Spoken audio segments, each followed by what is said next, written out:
Hey guys, today I will show you a full guide on how to convert physical SIM to eSIM of Lycamobile in 2025. Make sure to watch till the end to avoid missing any information. Let's get started with the video. Start by logging into your Lycamobile account through their official website. Once you're in, head over to the SIM Management tab inside your account dashboard. In this section, find and select the option that says Swap Physical SIM to eSIM. Now place your order for the eSIM.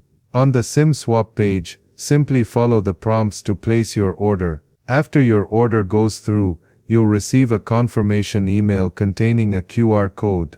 The same QR code will also appear on your screen. This QR code has all the essential information needed to set up your eSIM. Next, open your phone's camera and scan the QR code from your screen or email. This will begin the installation of the eSIM on your device. Once validated, enter the eSIM details, your new eSIM mobile number and ICC ID. After that, confirm the switch from the physical SIM to the eSIM. Make sure your mobile number is correctly mapped to the eSIM. Finally, once the swap is confirmed, your original number will now operate through the eSIM. Your balance and account details from the physical SIM will automatically transfer over. And that's it.